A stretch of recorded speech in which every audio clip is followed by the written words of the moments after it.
1번부터 5번까지 쉽습니다. 근데 6번, 7번이 문제가 되는데 여기서도 제가 하나하나 말씀을 드릴게요.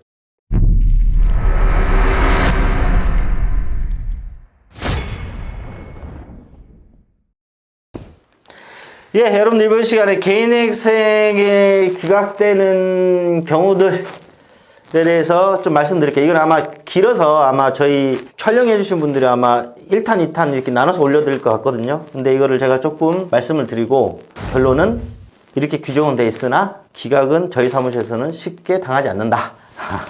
역시 광고입니다.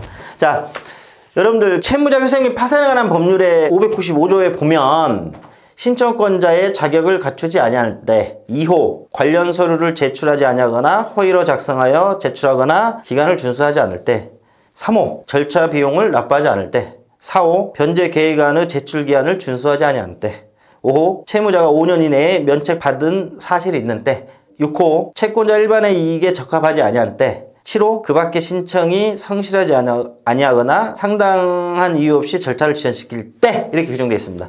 1번부터 5번까지 쉽습니다. 근데 6번, 7번이 문제가 되는데 여기서도 제가 하나하나 말씀을 드릴게요. 자, 1호 신청권자의 자격을 갖추지 아니할 때 이거는 이런 경우에 여러분들 개인회생은 뭐 채무가 100억, 200억까지 이렇게 되는 게 아니고 담보 채무는 15억까지 그 다음에 신용채무는 10억까지 그래서 25억 이내에서만 개인회생을 할 수 있어요.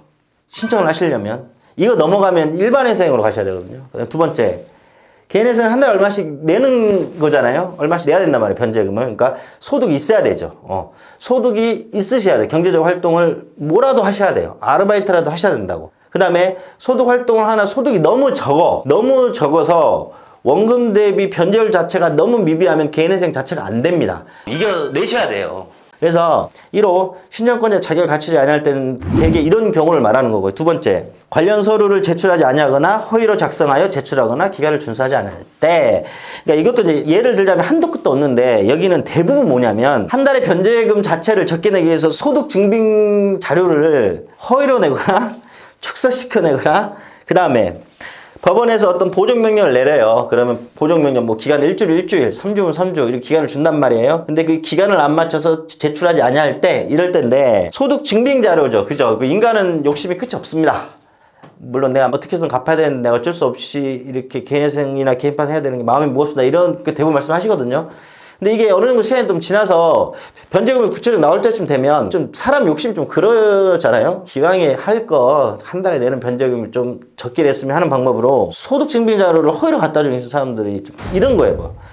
배우자 사업장에서 급여를 받는다고 해서 재직증명서하고 한 달에 갖고 와요. 실제 배우자 사업장에서 내가 근무하면서 이렇게 받으면 상관없는데 그냥 가라로 하는 경우가 많아요. 이런 게 나중에 걸리면 무조건 기각입니다. 걸리면. 그 다음에 실제 소득보다 좀 많이 낮춰.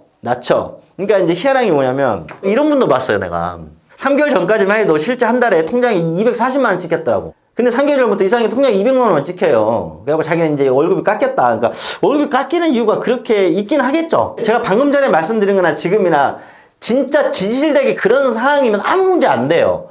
근데 240에 200 깎였어. 근데 내가 내 상황을 이렇게 알아보니 이분이 개인회생을 하려고 240만 원 통장에 찍히던 거를 거기 사업자한테 얘기해서 200만 원만 찍히게 하고 40만 원 현찰로 받은 거예요. 그러니까 안 뜨잖아. 그리고 200만 원을 이제 하려고. 이게 나중에 이제 걸린 거야, 이제. 그래가지고 문제가 됐죠. 그죠? 그 다음에 채무자가 1인 법인회사에 그냥 혼자 대표이사예요. 그러니까 자기 마음대로 서류를 만들 수 있잖아. 그러잖아요. 그 1인 법인이니까 뭐 이사회가 필요해요. 뭐 주총이 필요해요. 지 혼자 따닥 찍으면 되는데. 그래가지고 법인에서 이분한테 한 달 급여를 굉장히 낮은 비율로 딱 찍어놔서 갖다 줘요. 근데 이거 나중에 걸렸어요. 여튼, 제가 걸린 게 아니라 실제 어떤 위반 사례들에서 나오더라고요. 그러니까, 이러면 안 되는데. 소득증명자 허위 내시는 분들, 그 다음에 의뢰인분들한테 자꾸 이렇게 빨리 좀 어떤 서류를 갖다 주십시오. 이 기간 안에 내야 됩니다. 한데도 여러 사정상 뭐 안 갖다 주시거나 안 해주시면 뭐 할 수 없어요. 그때는 기각이 돼버립니다. 이게 2호 사유들입니다. 그 다음에 3호 사유, 절차 비용 납부하지 않을 때 이거는 걱정하지 않아도 되죠. 왜? 어떤 사무실에 위임하면 사무실의 절차 비용은 그 적정할 때에 따라서 알아서 다 이렇게 해드리기 때문에 절차 비용 납부할 이건 걱정하지 않습니다. 다만 의뢰인들께서 지금은 돈이 없으니까 조금 이따 이렇게 돈을 드릴게 해서 먼저 진행시켜 드렸어요. 근데 돈을 납부하지 않아.